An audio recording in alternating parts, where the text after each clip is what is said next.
বন্ধুর লাশ নিয়ে অ্যাম্বুলেন্সে করে তার গ্রামের বাড়ি যাচ্ছি। সময় কাটানোর জন্য ফোনটা বের করলাম। ঠিক সেই মুহূর্তেই মোবাইলে একটা মেসেজ আসে।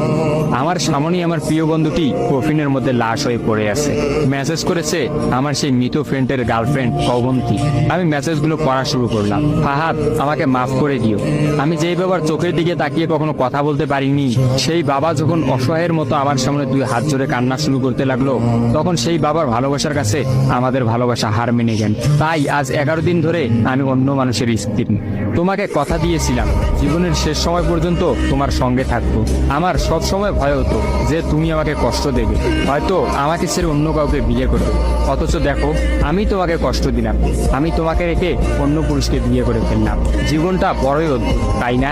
তোমার কি মনে আছে আমি তোমাকে কাঁদতে কাঁদতে বলতাম আমাকে কখনো ছেড়ে যাবে না? তো তুমি হাসতে হাসতে উত্তর দিতে, আমি তোমাকে কখনো ছেড়ে যাব না, তুমি আমাকে ছেড়ে গেলে যেতে পারো। তখন আমি অনেক রাগ করতাম, কারণ আমি তো তোমাকে পাগলের মতো ভালোবাসতাম।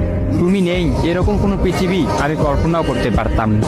অথচ দেখো, আজ অন্য কেউ হচ্ছে আমার স্বামী। রোজ তার সাথে আমাকে ঘুমাতে হয়, ঘুম থেকে উঠে তার মুখটাই আমাকে দেখতে।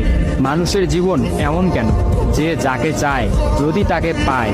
প্রকৃতির তাতে কি এমন আসে যায়? কেনই বা প্রকৃতি তাদেরকে কাঁদায়? হুট করেই সবকিছু হয়ে গেছিল, তাই আমি ইচ্ছে করেই তোমার সাথে যোগাযোগ বন্ধ করতেই আমার নাম্বারটা বন্ধ করলাম। বিয়ের দিন ভাইয়ের ফোন হাতে নিয়ে আমার ফেসবুক আইডিটাও ডিলিট করে দিলাম। তুমি অনেক কষ্ট পেয়েছো আমি জানি, যার সঙ্গে সারা জীবন কাটাবো ভেবেছিলাম তাকেই শেষমেশ কষ্ট দিলাম। আমার পরিবারের সবাই খুশি, আমার স্বামীটা অনেক ভালো, এখন পর্যন্ত যা ব্যবহার করেছে আমার ভালোই লেগেছে। তবে ভবিষ্যতে কি হবে জানি না। তোমার কি আমার সেই প্রথম দেখা হওয়ার কথা মনে আছে? তবে সেটাই যে প্রথম দেখার, সেটাই যে শেষ দেখা হবে, এটা কখনোই ভাবতে পারি। আসলে মানুষের চিন্তার বাইরে যে কত কিছুই ঘটে, তাই না? সেদিন আমি তোমার সাথে 3 ঘন্টা ছিলাম, কিন্তু সেই 3 ঘন্টায় কেউ কাউকে স্পর্শও করিনি।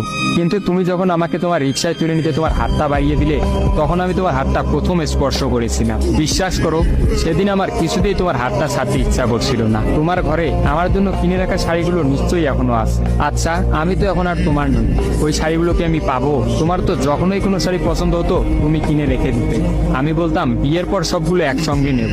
দেখো, আজ আমি বিবাহিত, কিন্তু আমার স্বামী তুমি নও। আমি এমনটা কখনোই চাইনি। নিজের পছন্দের একটা মেয়েকে বিয়ে করে নিও, তারপরে শাড়িগুলো তাকে দিয়ে দিই। মেয়েরা শাড়ি কতটা পছন্দ করে তা কি তুমি জানো? যদি না জেনে থাকো তাহলে বিয়ের পর তোমার বউকে দিয়ে উপলব্ধি করে নিও। তোমার সাথে আমার অনলাইনে পরিচয়, তাই চিন্তা করেছি কোনোদিনও বেঁচে থাকতে আর অনলাইনে যাব না। আমার নাম্বারটাও বন্ধ করে দিয়েছি। আজকের পর থেকে আমাদের আর কোনোদিন কথা হবে না। তোমার কাছে একটা অনুরোধ, যদি চলার পথে আমাদের কোনোদিন দেখা হয়ে যায় তাহলে প্লিজ তুমি অচেনা হয়ে চলে যেও।